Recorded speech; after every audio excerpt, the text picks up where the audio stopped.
Awesome, guys. It is 1 o'clock. Happy Thursday. Thank you so much for joining us today. If you haven't been on one of our calls before, because we have a lot of newer agents that haven't maybe been on our trainings that I haven't seen before. My name is Justin Taylor. I'm the Vice President of Learning and Sales with Rock Title, Realty One Group's partner in Title and Escrow. Go Rock Title. If you haven't used us before, please consider writing us in on your next transaction. We would love to give you and your client celebrity treatment. We do trainings every single week just like this. You can always go to rockuniversity.com, rockuniversity.com. You see that up there. You can go down to see our training schedule. February has been loaded and we are kicking it off. February 1st. First of all, can't believe it's 2024. Can't believe we're already down a month. But you can see our February training schedule. We're talking about open houses on the 15th, and then more diving deeper into Canva on the 22nd. So you can always go there to take a look at that training schedule. And then also they are all recorded. So if you go to rockuniversity.com and you click the video library, it's going to open up our YouTube channel. You know, just a small little channel here. We're at 655 subscribers. So I am going to shamelessly plug this into the chat. If all of you could go in and subscribe to this channel, you don't miss any of our training. It's awesome because we've got, let's see, 145 videos on here.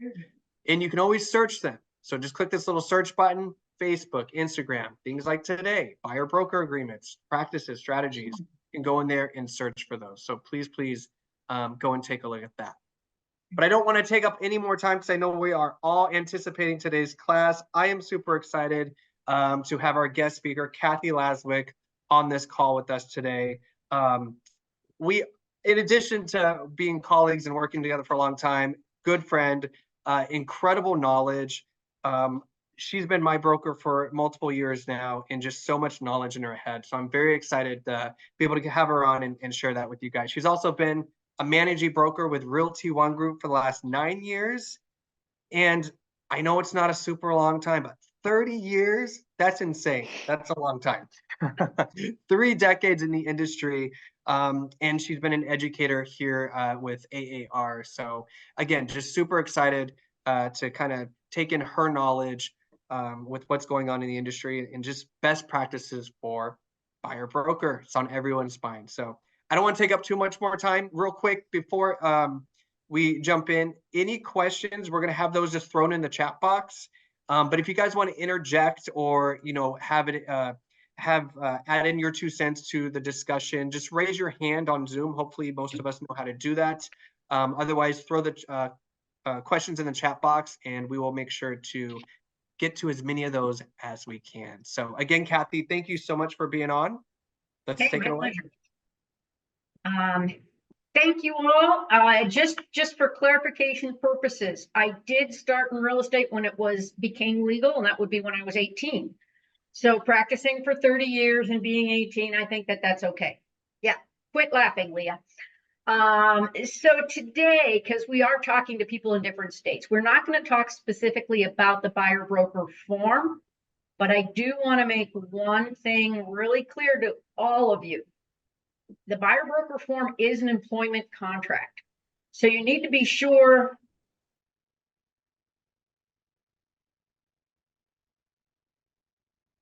That is my fault. I apologize, guys. I was going to mute everybody and even though okay, I unmuted my own self. Thank you very much.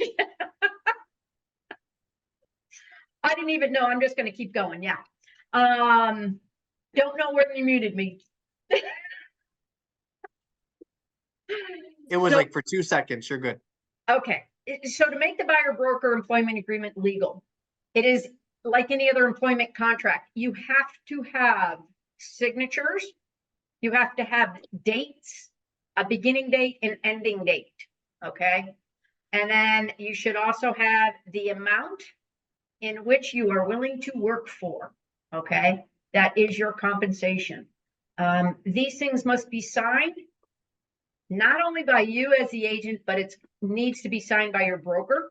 So be sure you get them signed, or in the case of Arizona, initialed by your broker. And that fully executed copy must be returned to the hands of the buyer. Okay. Without doing those steps, you may have an unenforceable contract. So just make sure that's just like, if you don't take anything away from today, other than that, make sure that that's what you have to have in order to make an enforceable contract for your employment. Okay. So today we're going to talk about why are you using a buyer broker? How do you use it? More importantly, how do you get people to sign it? And why are we getting people to sign it? So I normally teach classes where they're very interactive, and I welcome you guys to join in and ask questions as we go. Comments, questions, always welcome. I think we learn a lot from each other. There's a lot of experience here in this room, and getting one opinion on one thing is never good.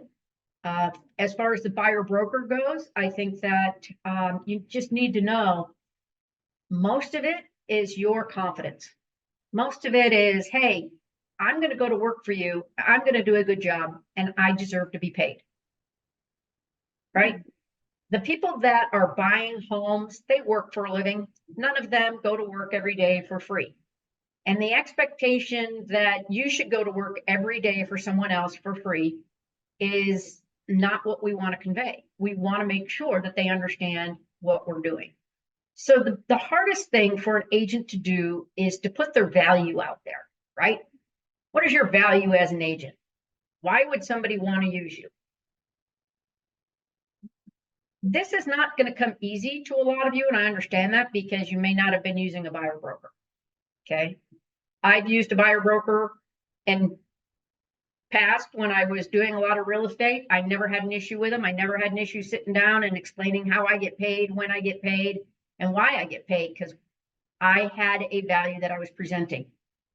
Off the top of your head, I know you guys just don't show homes, right? You negotiate contracts, you're an advocate for your buyer.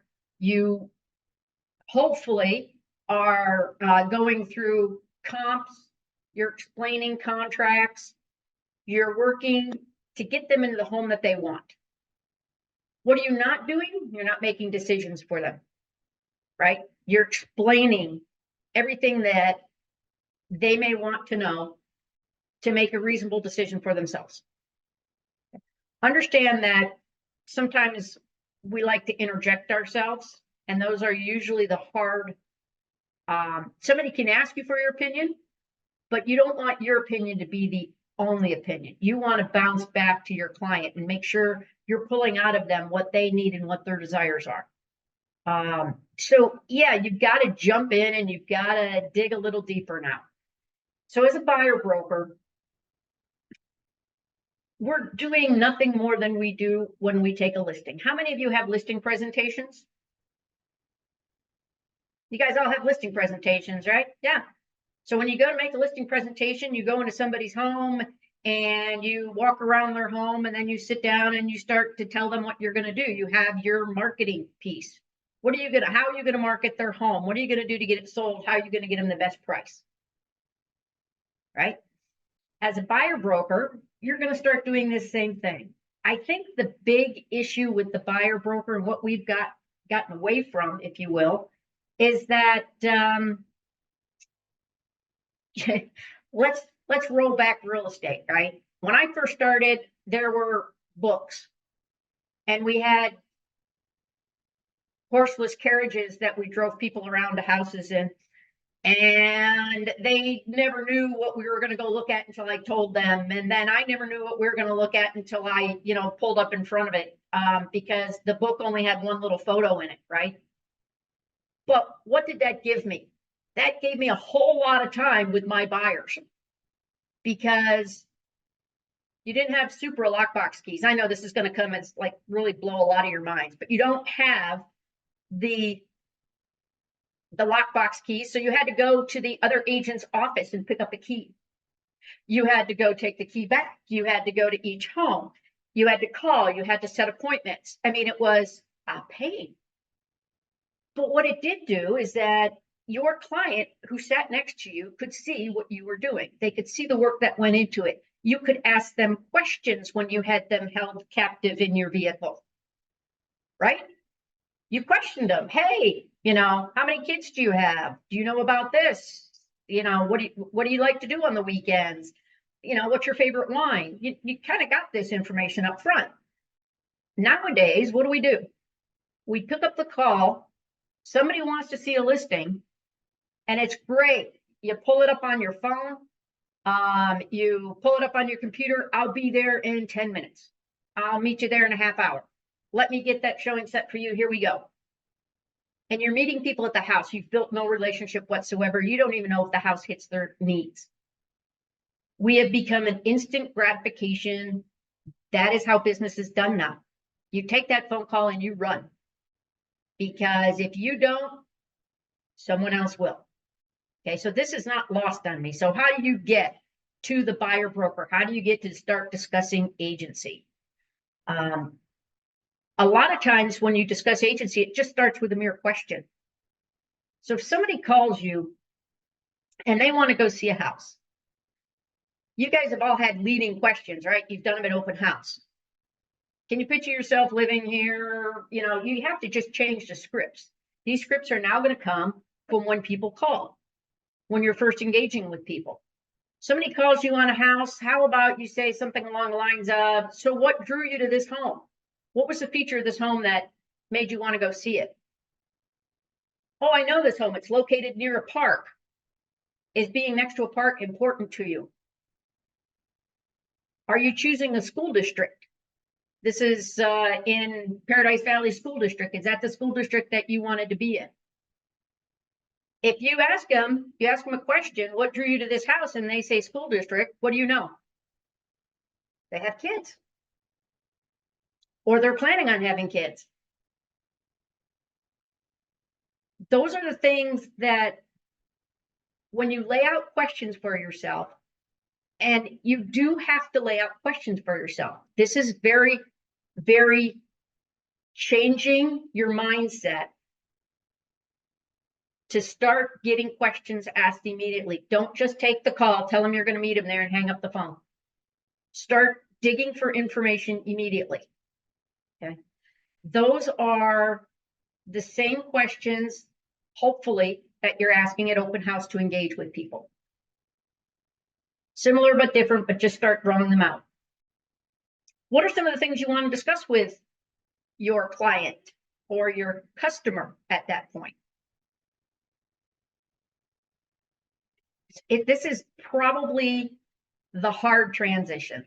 How many of you have a really hard time going from I'm showing you a house to I expect to be paid? Right? We're going from a series of, hey, let's go look at houses, because so many agents will just run out and show them a house that they never really understand the concept of what a realtor does. Have you worked with a realtor before? Pretty unassuming question, right? But if it's a first-time home buyer, just because somebody's looking in a lower price range, if you ask them if they're a first-time home buyer, they may find that insulting. Some people. Have you ever worked with a realtor before? Do you know how we work? I'll meet you at this home and then let's sit down and have a discussion. You can do it in a home if it's vacant, but ultimately, what do you want to do? You want to do a buyer consult. You want to bring them back into your office in a professional setting, and you want to sit down and have a discussion with them about agency, about what it is you're going to do, how you're going to advocate for them, you know, what confidentiality is, what dual agency is, what's going to happen when you show them other Realty One Group listings or even your own listings. How does that work? What does it look like? You need to have a firm grasp on what you do as an agent. And you have to have the confidence to come in and say, hey, this is what I'm going to do for you. And you have to have your marketing agreement ready to go. Here's my list. And don't think you're going to get through this by memorizing everything. You guys should put together now a marketing platform for buyers. As a buyer, here's what we're gonna do. Megan, did you have a question? No, sorry. That's all right. You just unmuted. So put together a marketing list. So right now, if you guys could, and yes, Brian White, I did sell Moses his home. It had a great lake in the middle that would split open for fun. In the chat box right now, let's all share some information. I just want you guys to put one thing in the chat box that you do for buyers. Give me one thing. I explain the contracts to you. I am a negotiation expert, right? You protect their earnest money. Make inappropriate jokes. That's what I get to do today. And I almost did, Leah, but I then I remembered Justin said it was being recorded, so I stopped. Provide a CMA. Thank you, Elaine. As a buyer broker, you're going to provide them not just the home that you're showing them, but you're going to provide them with comps. You're going to provide them and have them look at other homes. They're going to look what they sold for, right? You're going to show them to them. What would make that one step better? One step better would be, not only am I going to show you these homes, I'm going to be able to tell you I've been in most of them. So as buyer brokers right now, we only go look at homes when we have buyers.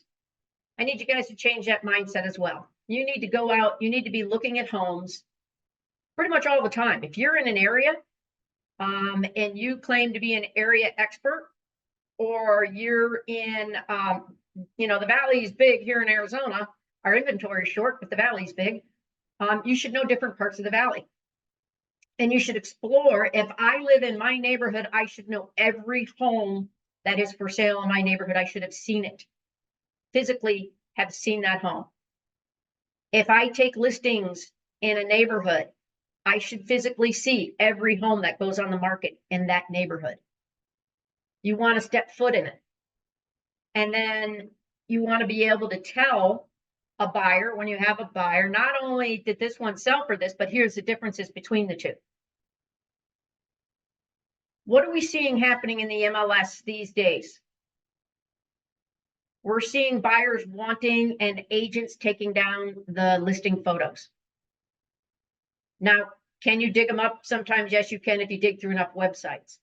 But it's getting to be pretty common practice. It's making it hard on appraisers, and it's going to make it hard on you to go back and try to dig up what a house used to look like to make it comparable to something that you're showing a buyer broker as a buyer broker. So nothing is going to replace that. I am physically going to homes and looking at homes. And that is not something a lot of agents are going to tell buyers. So when I take you to a home, I'm just not going to show you what's on paper. I'm going to tell you I've been to some of these homes. And I'm going to tell you what the differences were and why that one may have sold for more and why the view on this one is better. And I'm going to tell you the one down the street that sold for $50,000 less had 50 cats living there and it smelled. Looks pretty in pictures, but not so good. And that's why the price is what it was. So these are things that you need to just go that step beyond. When you're going to be a buyer broker, you need to start doing buyer letters to neighborhoods that they want to live in for homes that are not necessarily on the market. You need to knock on the doors of the for sale by owner and try to dig up a house that maybe is not in the MLS that no one has seen. You need to put these in your marketing plan. Here's what I'm going to do. I'm going to take it one step further for you, because this is what I want from you. I want your loyalty. I want you to know that I'm going to work. I was going to say my ass off, but I can't. So I'm going to work my butt off for you, right? I am going to work. You are my client and I'm going to find you a home. And that doesn't necessarily mean it's going to pop up in your feed or pop up in the MLS, or it may not be an easy find. It may be something we have to dig for, but I'm going to do that.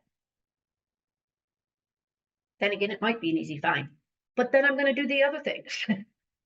I'm going to make sure that you complete your due diligence. I'm going to make sure that I provide you information that helps you complete that due diligence.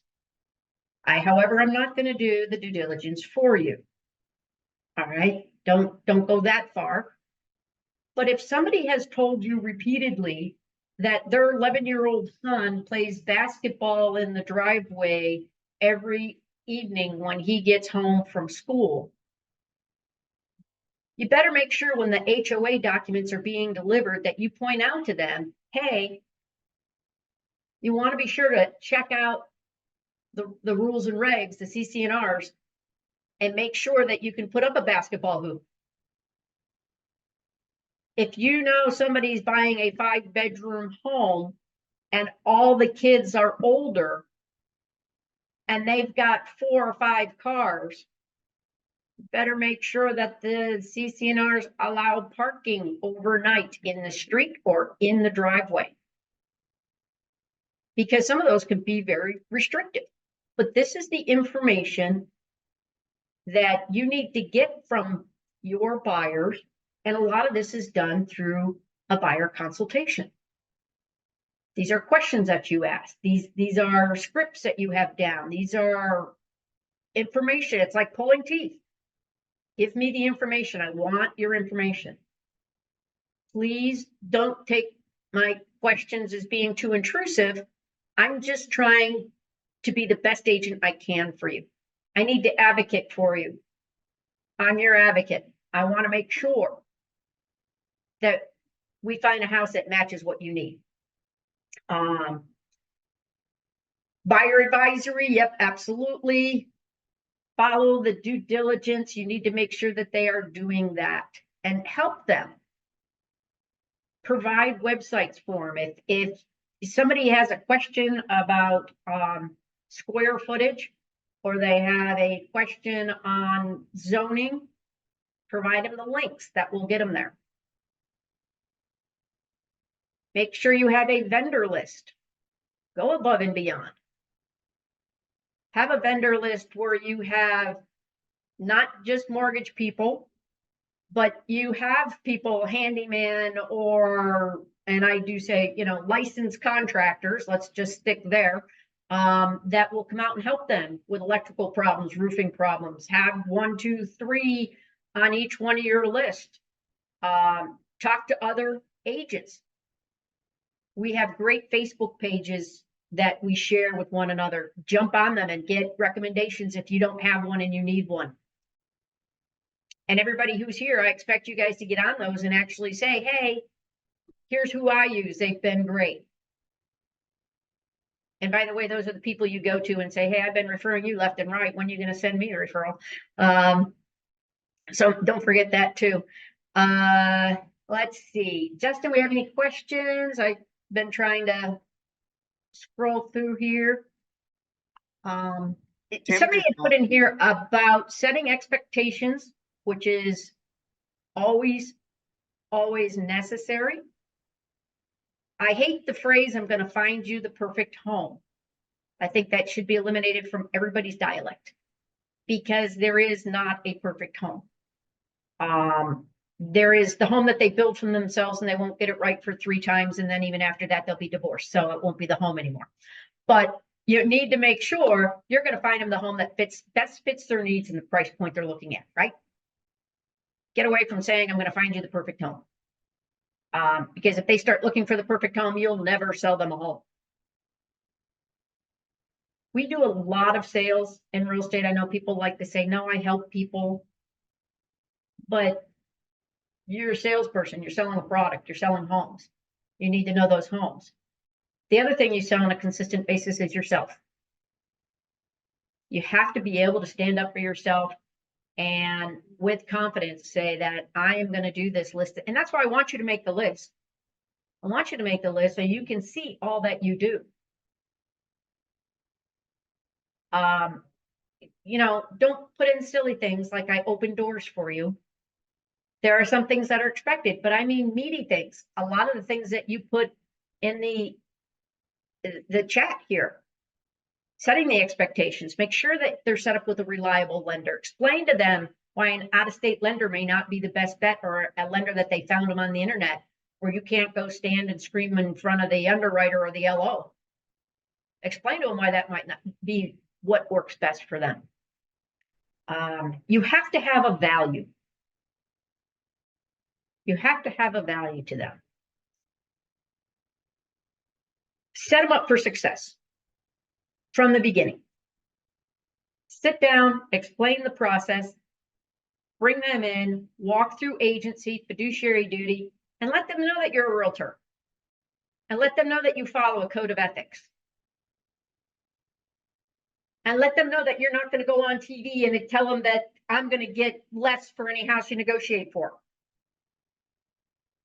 You're going to be truthful. You're going to be honest. You're going to help them through the process. These are all things that you do as a buyer agent. And review the code of ethics. Make sure you ask the question if they've signed another employment agreement with another agent. Because you don't want to make sure you put them in the line of fire for paying 2 commissions. Justin, we have a question. We do have a couple. Leah, thank you for answering that one. That was awesome. The Jean's asking, how does the buyer broker agreement work in conjunction with a new home sale? So when you have a buyer come in and they want to look at new homes, it is no different whether you're showing them new homes or resale homes, right? You're going to walk them. I would argue that on a new sale, you're actually probably doing more in a lot of cases, because you're going to show up to them to do the initial showing. You're going to help them and relay to them information of what will make the home resale value higher, and what they're adding to the home that the salesperson, who works for the builder, by the way, is going to want them to put in the home because it makes the builder money. You're going to explain the difference of what's the number one thing in real estate: location. So as a new home, you're going to a new home builder, you're going to talk to them about, hey, this lot over this lot. Although we cannot give legal advice when it comes to the builder's contract. What do we know on the builder's contract? We can read, you can look at it and say, are there any contingencies in here as far as if they don't qualify for the loan? Right? What are the spiffs, that you're going to provide the buyer for using your lender? You can ask those questions and be there with them. And make sure that you give them your knowledge. But as far as the buyer broker agreement, they're still agreeing to pay you once you've set up your business model. Okay. Let me just back up for a second. I'm going to tell you with buyer broker agreements, people, we do not tell you you must have a buyer broker agreement. We do not tell you what percentage or what charge to put on that buyer broker agreement. This is your business model. What are you willing to work for? How are you going to go out there and I'm going to show houses and I have somebody who's looking in, let's say it's a $500,000 price point, right? What am I willing to work for? It can be a flat fee, no less than. It can be a percentage of the sales price. These are things that will, your business model. And I'm not even going to mention a percentage today, because that's up to you, right? I personally know that Leah thinks very highly of herself, and she charges no less than 5% on her buyer broker agreement. 10%, damn it, I got it wrong. Kathy, you have a question? Yes, in the past, this is before we had all the lawsuits come down, but in the past, I had heard that a lot of brokers did not really pursue action against buyers if there was a situation that arose. I'm assuming that's going to change with the brokers. I was gonna address that more towards the end, but let's go there. Okay, so what happens with a buyer broker agreement? It's an employment agreement. The buyer's agreeing to pay you. On that, they agree to pay you when they either close escrow of a home. Now, again, you've had this discussion with them. When are you getting paid? You're getting paid when they buy a home from you and it closes. When else might you be paid? When they wander away from you, go to an open house, write a contract with somebody else, and they close on a home. They've broken that agreement and you are owed money because you've been working with them for, 60 days, 90 days, in some cases a year. So several things are going to happen. Number one, let's talk about the loyalty agreement. The loyalty agreement goes both ways. That market agreement I just went over with you guys, you have to stand by that. You have to do it. If you are going on vacation for a week, for a day, for a weekend, I don't care. You need to have somebody covering your business. You cannot walk away. If you have buyer broker agreements in play, you may not walk away and just disappear. Because we call that abandonment, and that will break your buyer broker agreement on your side. Okay, which means when I went back to say what was enforceable and what is not enforceable, there's one of your answers. If you abandon your client and they can't get a hold of you for a weekend and the home of their dreams has just come on the market and you don't have anybody available to go show them homes and you're trying to scramble at the last minute and that house sells, I guarantee you you're losing a client and you are not going to be able to collect on that buyer broker agreement. It's not happening. So number one on everybody's list is find someone that you can go quid pro quo with, right? Or pay someone to do it. Either one works. But make sure you have coverage. If you don't know of anybody who will cover for you, if you don't know anybody in the office, you're new to the office, phone a friend. It's called your broker. I almost guarantee you that your broker will know someone in the office who works or lives in a certain area that would probably be willing to help you out. Okay. Usually that does come with a fee, but so be it. If you have friends, it's always good to rely on friends. Friends are better. They don't steal your clients, or try to steal your clients, hopefully. But make arrangements. Because I guarantee you, if I get a call from somebody and there's a buyer broker agreement and I have to go show a home, that comes with a heavy price. Right, Leah? Oh, yeah. So phone a friend. Get your ducks in a row. When it comes to buyer broker agreement and actually getting paid for it, yes, you are going to have to go into litigation to hire an attorney to go after any fees due. More than likely, that will be met with an immediate countersuit that you did something wrong, that you abandoned them, you insulted them, they didn't like the way that you worked, whatever it is, I can almost guarantee you that they're going to come back and try to blame the fact that they went someplace else on you. So guess what, guys? Y'all need to up your game on, and I know I saw it come up, communication. You got to up your game in the communication factor. When you email, make sure you save your emails. It's not hard. Put a little folder on your desktop, and every time you email the person, make sure it's going in there. Make sure that every email they send to you, you're in there. Make sure you're responding to everything. Make sure that when you talk to your client, that you're responding to them in a way that they want you to respond in. Right? If I'm sending text to somebody who's 80 years old all the time that can't see without their glasses, and I'm texting them at 8 a.m., they don't have their glasses on yet because they haven't had their coffee yet or whatever, that may not be their preferred mode of communication. That's the same as the younger generation, I'm sure there's some people here that are way younger than Leah.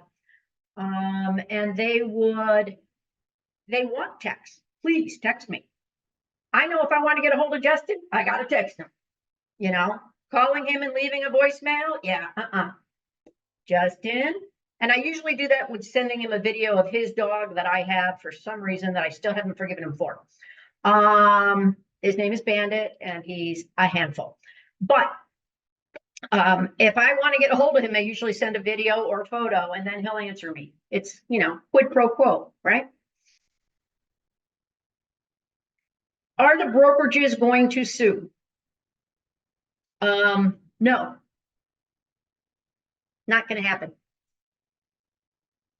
It will if your brokerage is making 50% of the more and it's an over $1 million sale and the commission is worthwhile.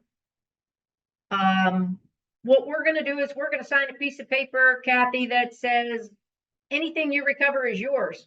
Have at it. The attorneys are yours to hire, do the subpoenas, go after the buyers. Right? So Kathy's next question, because her hand is still up. I forgot to tell you, don't forget when you raise your hand, you have to lower the hand. Kathy's next question is, well, then why use one at all? And this goes back to your first indication where it was pretty standard in the industry to have a co-broke out there that was offered to a buyer broker. So why are we advocating for buyer brokers now? Simply because there are people out there who now think it's a wise idea to not offer compensation to a buyer broker. Okay. Whatever is in the MLS, whatever is offered in the MLS is what you're going to get paid unless you have a buyer broker. So if the percentage offered in the MLS or the dollar amount offered in the MLS is less than I'm willing to take, what are my options? My options is to call, negotiate up front, say, hey, I have a buyer who's interested in your property, but the commission is not to my buyer broker standard. I have a ready, willing, and able buyer who's expressed interest in your home. Would your seller be willing to pay a higher buyer broker fee? That may be met with a yes or a no, or it may be just put it in the contract. At this point, I'm going to urge you not to put it in the contract. If you put it in the contract, quite simply, as a seller's agent, I want your contract. I want it in front of me. I also have the right to refuse that contract. That contract is going to say, my counteroffer is going to say, yeah, no, we're not paying the buyer broker on this. And even though you requested up front for them to pay more and they said, sure, put it in the contract, it's still being denied. And now we have your commission standing in the way of the buyer actually getting that home. Right? And that is something that is quite honestly against our code of ethics. So what are our options? In a buyer broker agreement, I'm talking to my buyer. I'm explaining to them, number one, this is what I work for. Okay. And let's say it's $1,000. Okay. Just for giggles. That is what I expect to be paid. Please understand that anything that is paying me less than that, that is offered through the seller, you will have to make up that money. Buyer says, oh, no, I don't want to pay you. I can't afford that. And we'll also be talking about not only can they not afford, but they're not allowed to pay it. Okay. And we'll talk about that in a little while. But so they say, no, I don't want you to do that. I don't want to compensate you. I want that to come from the seller. Okay. So in writing, what you need to do on your buyer broker agreement is simply state that the buyer is authorizing you not to show them any homes that are listed under a certain percentage. Why do I have to have that in writing? Because you'll be breaking your fiduciary duties if you do not show them all the homes on the market. Okay. But nobody expects you to work for free. So once you've gone to them and you said, hey, this is what I work for, and they say, I agree to that, but I don't want to pay it,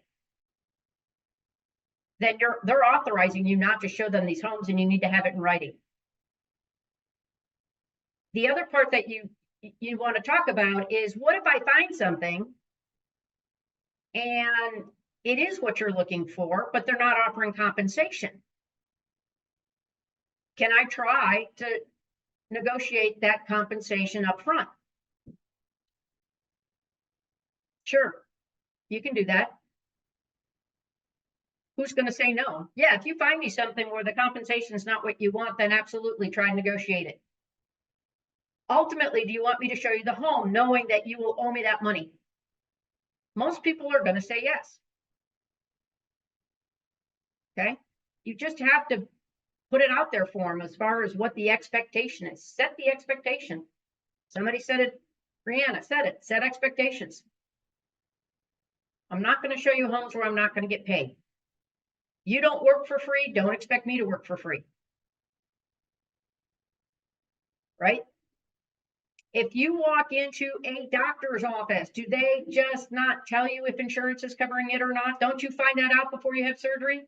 You know what you're going to owe. When you go to an attorney, they tell you exactly what you are going to be paying them. People, you are professionally licensed. And I know that in some cases you work with people and you're like, but you have a professional license and it's up to you to set the high standard for your business. So sit down and talk to them about agency. Make sure that you put on there very clearly what you are doing, what you charge for that, and how it gets paid and when it gets paid. And if you deviate from that, make sure that they understand the consequences of not paying you and what could happen.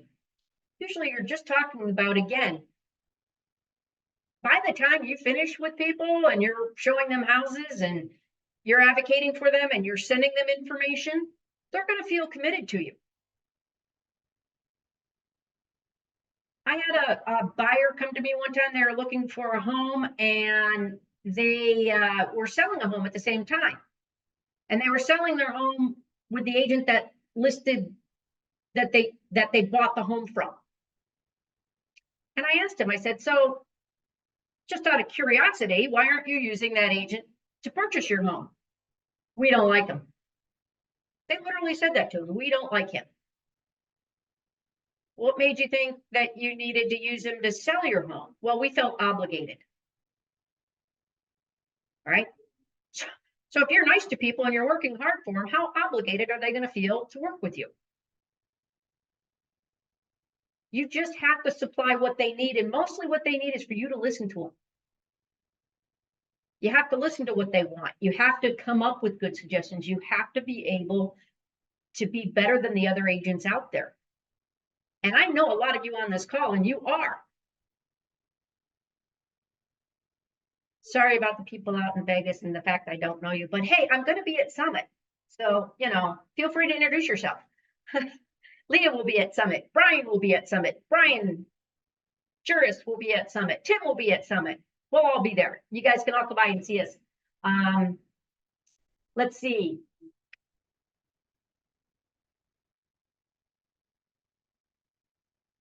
Limitations. VA loans. Federal standard is that VA buyers that are getting VA loans may not pay for a buyer broker agreement. Okay.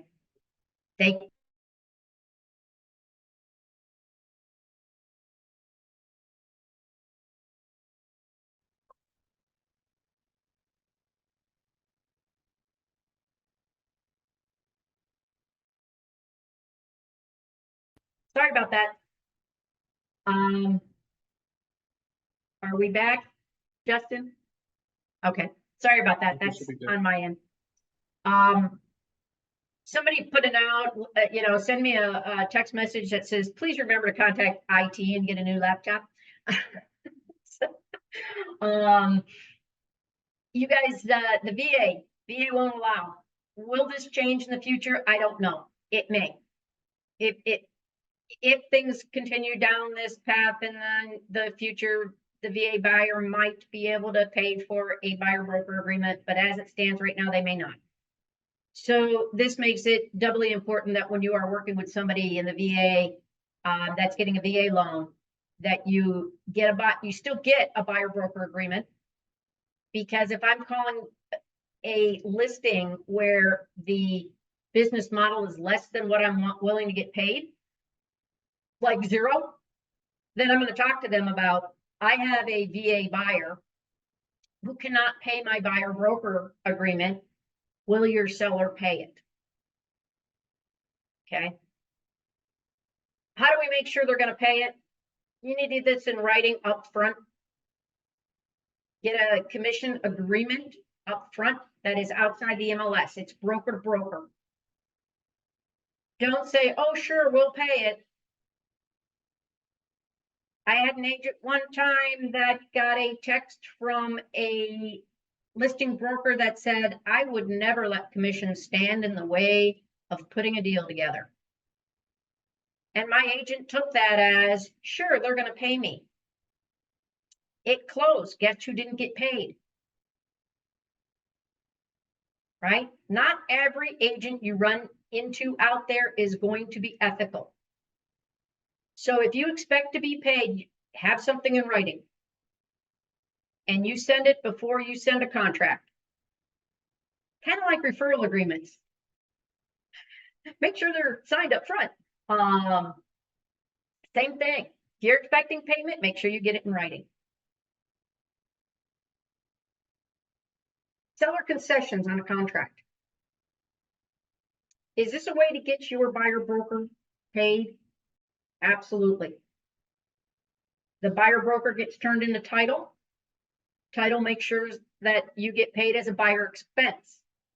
What is the one thing you have to check that you need to be sure? And that would be that the expense is allowed by the lender.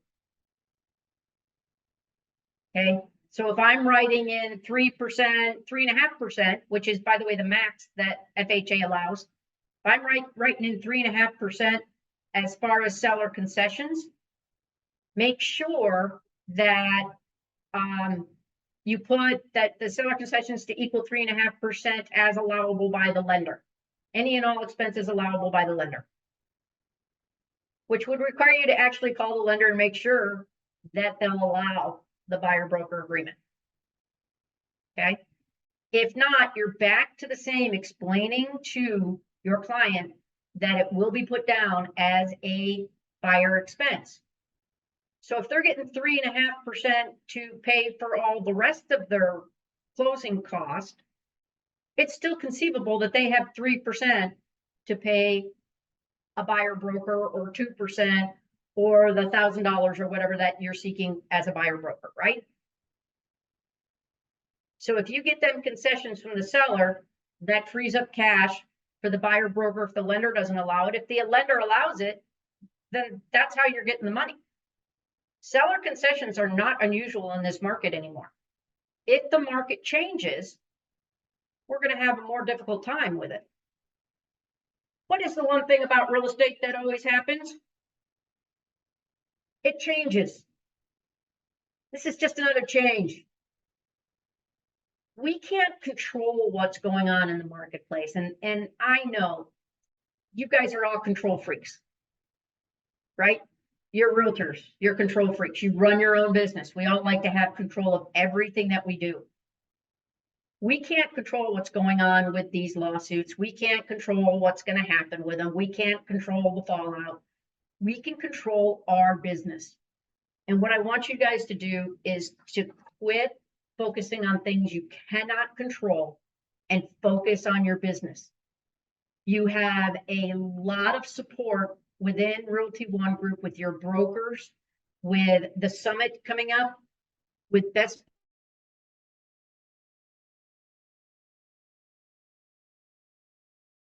Did we freeze up again? You're still there? There you are. Yeah. I'm calling IT right now. Your best business practices. You have a ton of support here. So please make sure. One University, Rock University. You guys go out and ask the questions and get the information and build a better business, because this business is going to change again. That's the one thing that's consistent with this business. It changes, right? And Jeff Hoover's on the call. I promised I wasn't going to pick on him, but Jeff practices up in Washington State. Okay. For all you guys that are afraid of these buyer broker agreements have been a part of the business practice in Washington State for how many years, Jeff, if he's still there? He might not still be there. Okay. So Washington State has had zero commissions in the MLS for numerous years. I think when I talked to him, I think it was like the last 10 years, or roughly speaking. Buyer broker agreements are standard there. As of January 1st, 2024, Washington had a new agency law that went into effect that said everybody has to be working with an employment agreement. So if you're a listing agent, you have to have your ER agreement, which we brought up. You all use them. And now they're requiring a buyer broker agreement. This is nothing more than a way to get the relationship made crystal clear to the buyer of what you're doing, and again, how you get paid. It's not new. It's been around forever. A buyer broker, I remember when we were all sub-agents. Oh my God, I'm going to the dark ages again. Back to Moses' home. We were all sub-agents. We all worked for the listing agent. Okay. Then the buyer broker came around, and I remember everybody kicking and screaming about the buyer broker. Matter of fact, I remember the little rubber stamps that came out and went on the business card, and you'd stamp buyer broker on it, and you'd leave it at the house when, yeah, we had business cards we left at the house. Yeah. Imagine that. And yeah, we you know, and I remember when buyer broker, it's like, how's that going to work? How can you work for the buyer? You know, and it changed back in the 90s. And this is nothing new. Buyer broker agreements and buyer broker employment contracts are nothing new. We got away from it with the internet and the instant gratification.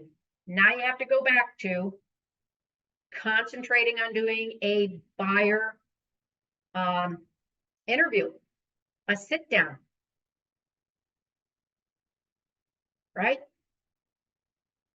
Listen to what they want, offer up what you're going to do. Make sure everybody's on the same page. We are approaching our hour pretty quickly here. Justin, are there any questions I did not answer? Does anybody want to raise their hand and ask a question? I think, thank you to Leah and Brian for jumping in and helping with some of these questions they've been responding to. But if you guys have any other questions, throw them in the chat box, and this is the time to ask, or raise your hand and mute yourself. And I know that Leah has a little bit of a different opinion about putting the buyer broker in the contract. And that's just, again, two different opinions. And I'm happy to have her express her opinion, and I'll just disagree with it. Leah, do you want to share with us? Yeah, ultimately, it's kind of a last case, last result situation. And it still requires, I think that there's a misunderstanding. It still requires a signed by a broker agreement. So you're not technically negotiating the commissions in a straightforward way. You are negotiating that the seller is going to settle a contract on behalf of the buyer. So it's kind of circumventing specific language that might flag a lender or cause, in essence, this would allow you to not have to incorporate it into concessions, but it has to be phrased in such a particular way that it is satisfaction of a contractual agreement on behalf of the buyer being paid by the seller, which means you still have to have the buyer broker agreement. Go ahead, Kathy, argue with me. Real quick, I know. I'd like you to pay my credit card when I buy your house. You know, again, the language would be important. But again, you have to have somebody agree to it. For sure. I want to, Tim's representing Vegas. I know you unmuted. I want to make sure you get a chance to jump into your opinion on your side. Yeah, real quick, Kathy, and maybe Leah, I see Brian, Justin, maybe Wendy, you guys can chime in. Let's say I was your buyer. We did a great consultation. I love you. And you say you work for 3 Bananas and for this $500,000 house, you're going to get me. And you then say, well, if MLS only offers 2 Bananas, Tim, you're going to have to pay me that $5,000. And then I say, well, Kathy, I'm an FHA buyer. I don't have that 5,000. How does that conversation go from there? So for me, that's kind of, it's a very pertinent conversation that you're gonna have over and over again, okay? So Tim, we discussed that I'm gonna charge you 3 Bananas, okay? If the compensation is only 2 Bananas and you can't afford the third banana, I'm not gonna show you those homes that only offer 2 Bananas, or I can try to get compensation in the contract for that third banana, okay? But you have to agree with me that if I can't get that third banana, that is not a home I'm going to be showing you. Because I think there are some agents, and again, I could be totally wrong, because I'll be the first to admit, my agents know this, in 15 years, I've never used the BBA. Never. At Remax, they didn't believe in it, where I worked for 11 years. So some agents might say, well, Tim, I'd rather take 2 Bananas, that's 10K, and instead of lose the client over where I could have gotten 15K. I'll take the 10 and move on. And that's what we have to show the agents, to kind of stick to their guns a little bit to try to get the value that they desire. If Yeah. that makes sense. And so here's the things that you can't do in a buyer broker. Be very aware of fair housing. Okay. My business standard is my business standard. If I change that business standard, it better be based on purchase price or a level of something that I'm willing to accept, and I can show that I've accepted it in the past, right? Because what I can't do is say, well, Tim, I really like you, so I'll only charge you the 2 Bananas. But then Leah asked me the same thing, and I'm like, I don't know, Leah, you're a little adversary, so no, I'm going to need my full 3 Bananas because you're a banana handful, right? You can't do that. And you can't discriminate. Again, you guys know the fair housing, the protected classes. Be very aware of that. As a business practice, do we lower our commissions or change our commissions in the middle of negotiations? Absolutely. If I've been searching for a house for you, Tim, for 3 months, and I finally found the one that I think you're going to buy, and it's only 2 Bananas, and I say, Tim, this house only charges 2 Bananas, and you say, they're only going to pay me 2 Bananas, and you say, I can't afford the other banana. And I'm like, that's okay, Tim, I'm willing to take the 2 Bananas. Let's go look at it. And I adjust my buyer broker agreement and I change it to 2 Bananas, and I initial it and Tim initials it. Okay. Yeah, that was kind of my point. We don't want the agent to walk away with nothing when they can Yeah. get 2 Bananas. No, and again, they signed a loyalty agreement, and the discussion is you're going to stick with me. You're going to stick with me. And let me talk to the listing agents out there for a little while. You guys need to explain why having buyer broker and paying buyer broker commission is a good thing. I mean, my first argument to a seller that says, well, I don't want to pay a buyer broker. Okay, because this is what I work for my listing commission, right? It's this much or whatever it is. Well, and they're saying, well, I only want you to charge half that because I don't want to pay a buyer broker. I'm not willing to work for that much, because if there's no buyer broker, I'm working twice as hard. So I deserve twice as much. Right? If you're doing dual agency, you're working twice as hard. You're carrying both the liabilities higher. Even if you leave the buyer unrepresented and you're just representing the seller only, you still have a greater responsibility to get more things done because there's no agent on the other side. And you can't, for the buyer, if the buyer starts to get cold feet, because that never happened to any buyer ever. Buyers never change their mind. And then what do buyer's agents do? They keep buyers in the transaction. When they get cold feet, they slap them around, say, put your feet in some hot water and let's get on with it. In Arizona, we just tell them to go walk on the pavement in the middle of summer. There, your feet are now warm. No, this zero compensation is nonsense to beneficial like sellers like they think. Yeah, zero compensation. What are you trying to do for the seller? You're trying to get the highest price possible. How do you get the highest price possible? You expose the home to as many buyers as you possibly can. If agents are using buyer broker agreements and the agents aren't showing the homes where they don't offer commission because they've been instructed not to, that's perfectly legal. So if sellers offer zero commission to a buyer broker and then they have fewer showings and then they realize that they're not getting as high a price for their home as the other homes, I mean, there's a aha moment there, I would hope. But as listing agents, you have to be like, yeah, we want to get as many people through the door. We want to market it. What do we always say? Don't be a secret agent. You don't want to have secret listings. Secret listings never get as much money as listings that are on the market. That's a fallacy. That is something that was started by these huge teams that like to have the secret inventory. Doesn't work. That's not how you get the highest price. How do you get the highest and best price without sellers? Yeah, you don't. All right. Any other questions out there, guys?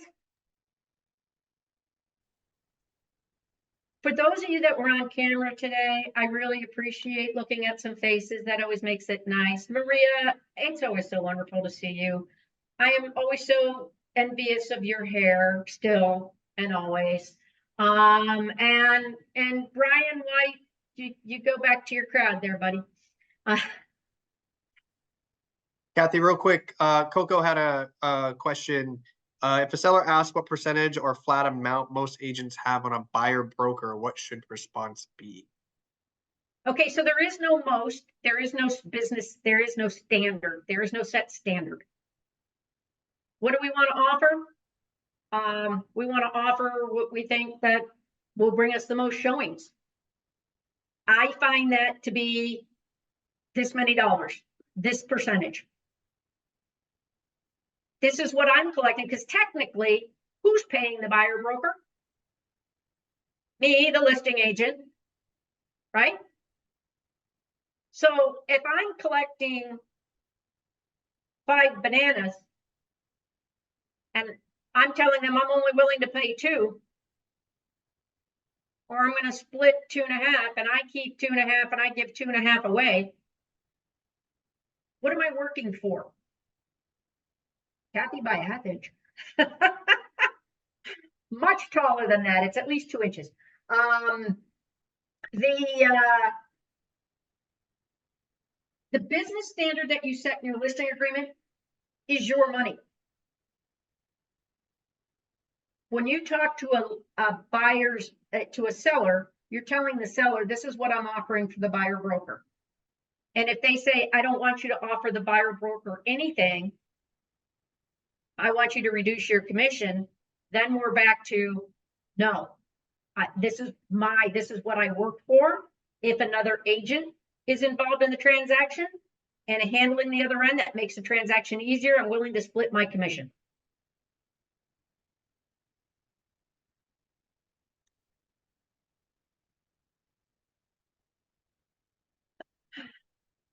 Love it. All right. That makes Awesome, sense. guys. I'm hoping. I think it was good. Just real quick, I want to recap a couple things that just at least stood out for me. I always like to do this at the end is education, right? Communication to our clients. And that's a huge part of this, communicating that up front, educating them. And takeaway today, start adopting and implementing this process and practices in your business today. That way it just becomes part of your business going forward. Like Kathy and everyone's been saying, we had this back in, I'll say, the day. And then this beautiful thing of the internet came out and we kind of got away from it. And now it's a full circle back. So really, really good information today. Really appreciate it, Kathy and Leah and Brian, everyone else, and Tim giving in your guys' input. Huge, great collaboration. You guys get together in groups and do scripts, do role playing. Practice, practice, practice. Tim, I expect you to implement that in your office. We're doing it today at 2:00. Awesome. There you go. I'll shoot over all my difficult questions. It was believable. It was, wasn't it? Awesome, guys. Hopefully you got a lot of value out of today. I know we had quite a few agents on. Do we want more subjects like this, more topics, more open discussions? I think it's very good for us all to come together and just collaborate on these. Maybe we can, interject one of these once a month at least. Something a little bit more about the industry and changes and just how you can grow your business on more of a legal contractual side of it, I guess you can say, for that. Kathy, do you want to send us off with anything before we send everyone back out to the real world? Freedom. Uh-oh, we froze. We froze again. We're all pitching in and getting Kathy a new laptop. All right, get a new computer, Kathy. Come on. We love these ThinkPads. Awesome, guys. Well, I appreciate everyone jumping on today. Again, I appreciate everyone for sharing their knowledge and being part of Rock University. Please, please, please schedule, take a look at the Rock University schedule, rockuniversity.com. Write us in on your next contract, rock title, please, please, please. And we will see you guys in escrow very, very soon. And those who are going to be at One Summit this year, it is going to be another phenomenal year. Super, super excited. Make sure to stop by the Rock Title booth. And I can't wait to see everybody there. It's going to be a lot of fun. And sign up for my breakout session. Another shameless plug. At 1:15, Monday and Tuesday, 1:15. We've got new video content on how to implement video into your business. Can't wait to see everyone there. This was recorded. It'll be on by tomorrow morning. Thank you, guys. Everyone have an awesome weekend. Take care.